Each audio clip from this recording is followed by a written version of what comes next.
The Alternative Dig Talk. Real issues, real talk. At first, we hit your gadgets with our state-of-the-art digitalized mobile studio with the debate on the road behind the wheels.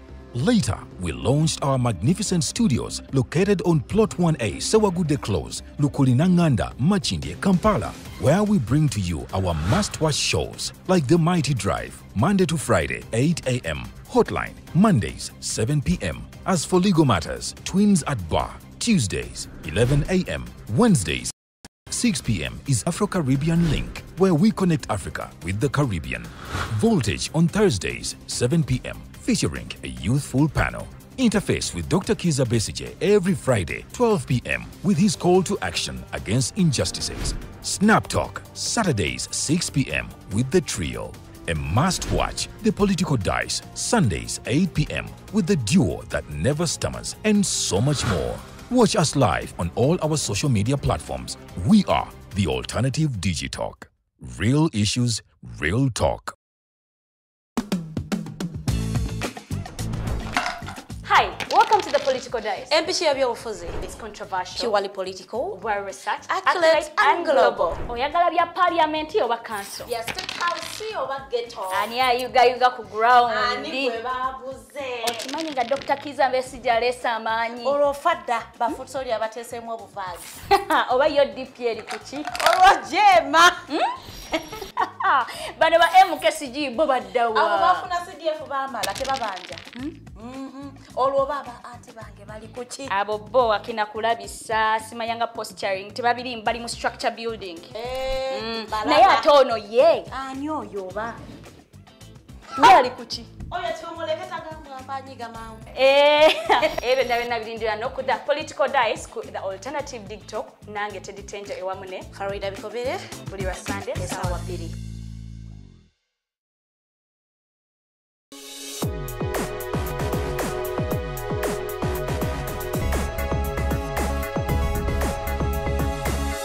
The Alternative Dig Talk. Real issues, real talk.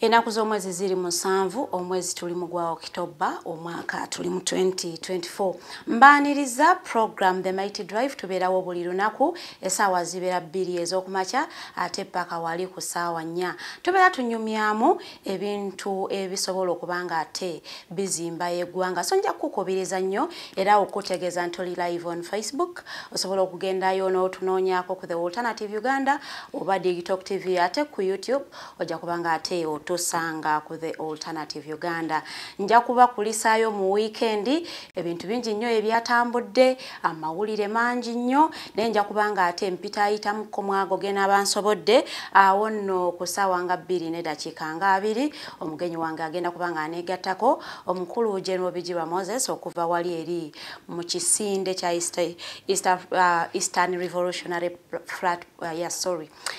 Revolutionary Platform tugenda kubanga ate twogera nsonga olowooza envumbo zine zaateereddwa ku bapoliisi zina okuba zina kye ziyinza okukyusaamuko ku bigenda mu maaso mu ggwanga n'ebintu ebirala twagala okulaba tutunuulire independence olowooza Uganda eri independent oba nedda era bw'eba teri tuyinza kukola tutya okulaba nga ate tugayininga independence yaffe nga tetwekubiridde ku muntu yenna nga tusobola okweyimirizaawo nga tetulina mabanja mangi nnyo nga tetulina tugamba nti nzaabo mbateekako ebitundu nga 6 ku buli 100 so ngenda kukubiriza nnyo munayo twegatteko mu mboozi eno tugenda kubanga ate tutambulira ddala paka ku ssaawa 4 ng'abaana ba senior 4 ne senior 6 bwe beetegekera ebigezo byabwe ebyakamalirizo amasomero munayo agasinga gavuddeyo okulaba nga ate gategeka okusabira abaana bano babawongeyo mu maaso ga Mukama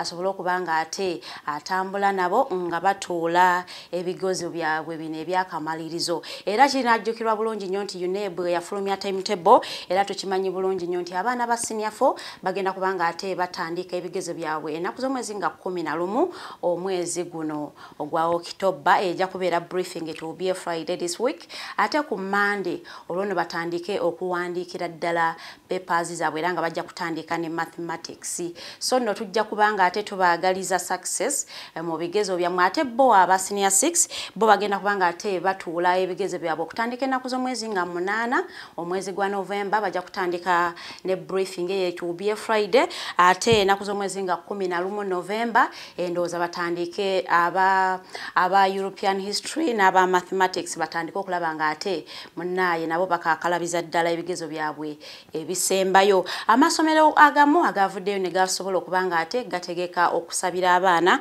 kwabaddeko essomero erya Standard High School ezana bano ne bategekedde ddala omukolo ogwabadde omunene ne baleeta bacandidates bano basobola okuba nga ate babasabira babateekako omukisa era ne babeerako n'obugambo bwe babawa nga babateekateeka okulaba nti ate munnaye bagenda okukola ebigezo byabwe ebya senior 4 ne senior 6 ate aba St Jude SSD Katende nabo munnaye nabo bategese okusabira ba candidates era nga okusaba kwabwe kwakulembeddwa mu Father Herman Zwa ono yakubiriza ba candidates okulaba nga ate beekwasa eri Mukama Katonda ate n'okulaba nti basobola okubanga bakola revision munaku zino ezisembayo okulaba nga ate batuulira ddala bulungi nnyo ebigezo n'abategeeza nti gwe guno omwaka gwabwe gwe balina okuba nga batuula ebigezo bino kinajjukirwa nti abaana ba senior 4 abali mu kutuula ebigezo omwaka guno ogwa 2024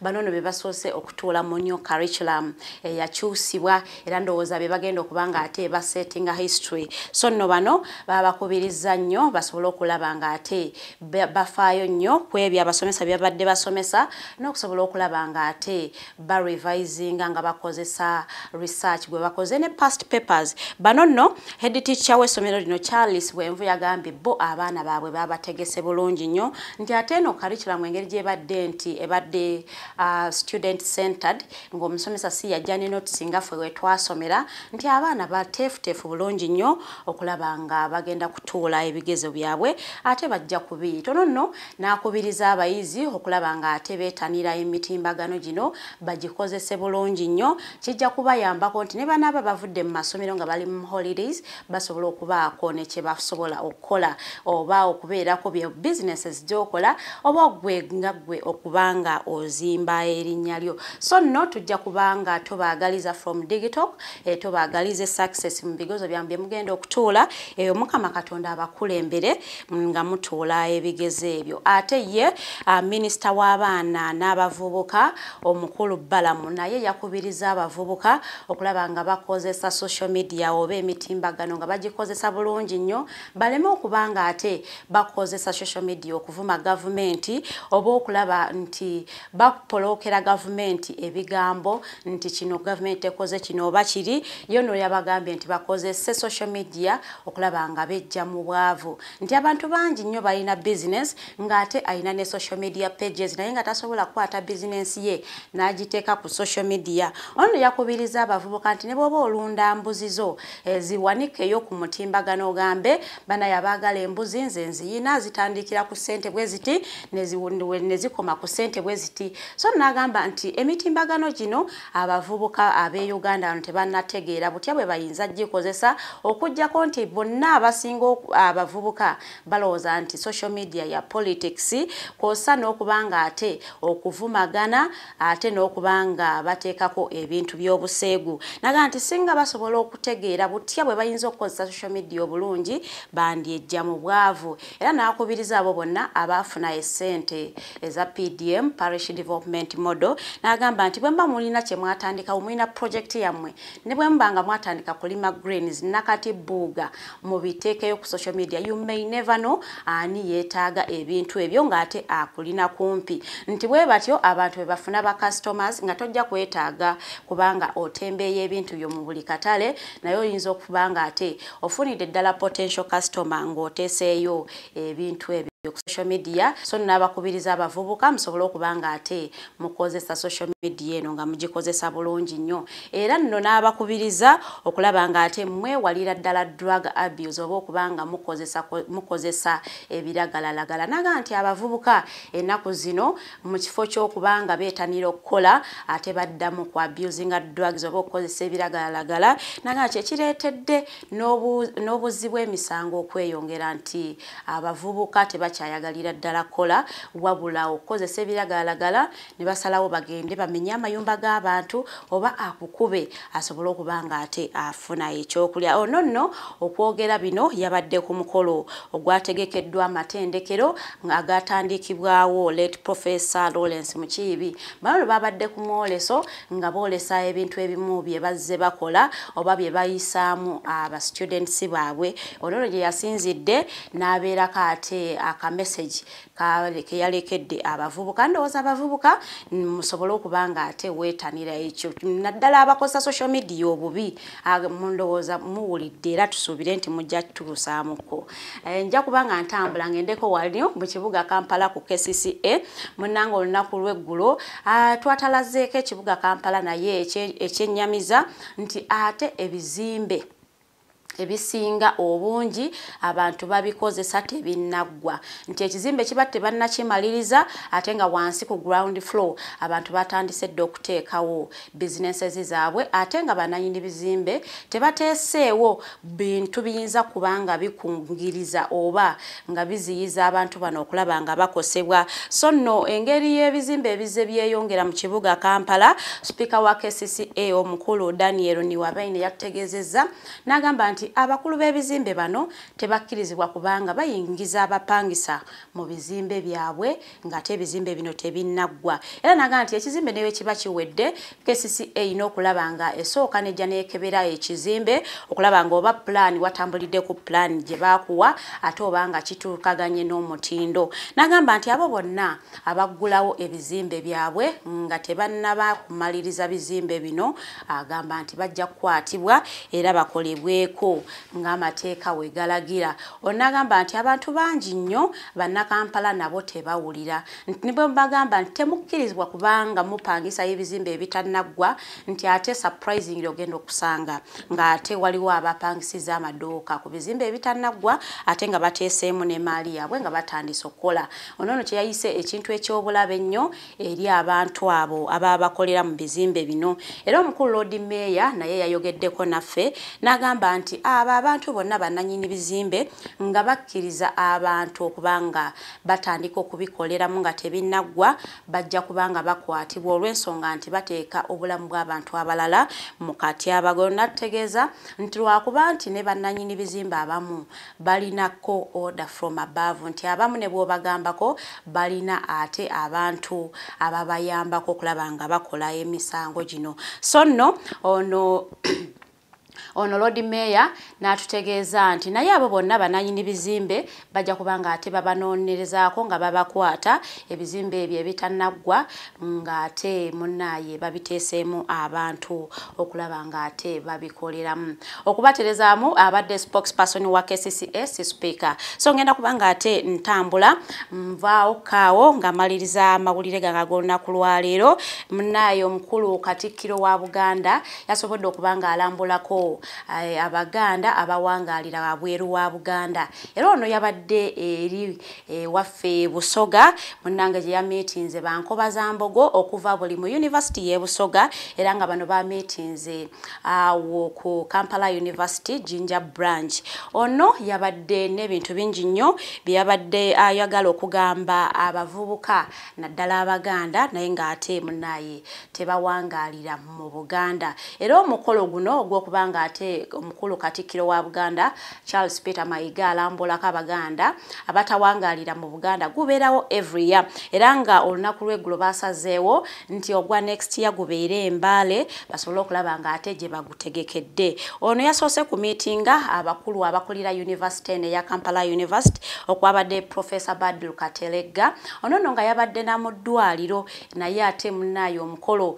we yaguwulidde munaye yasazeewo najja era ngono yazze n'abasawo be babiri okulaba nga ate bamusobola okubanga bamwekenenya ng'omukolo bwe gugenda mu maaso omukulu Katikkiro yeebazizza abakulu b'essomero okulaba nga ate bakkiriza abayizi okulaba nga bategekerawo omukolo era n'abeebaza okubanga ate basomesa abayizi bano mu mpisa n'ennono ono yakubirizza abayizi oba abavubuka okulaba nga beetanira nnyo okukola era n'agamba nti teri agenda kubanga akuwa ssente za bwereere n'agamba naye mwekolere ate mulwanirire Obuganda n'agamba nti emyaka gye egy'obuvubuka gy'emyaka gy'olina okubanga ate okoleramu n'agamba nti kati bw'ofuluma obuvubuka buli omu agenda kubakubuuza wakola ki mu buvubuka bwo so nno yabakubirizza nnyo n'agamba nti banaye mwetanira okukola kubanga kyekyo ekintu ky'oba olina okukola mu buvubuka bwo bw'okyalina amaanyi ate ne opportunities ziba nnyingi ngenda kubanga ate mpumulamuko katono nnyo naye nga sinagenda mu kuwummulamu njagala okwagaliza mwana muwala Irene Jacqueline happy birthday may God grant you everything that your heart desires happiest birthday njagala okubanga ate nkwagaliza birthday from me and the TikTok team we wish you a happy birthday era may you live to blow many candles as God wishes. A very good morning in Mpumulamuko katono nnyo nkomawo.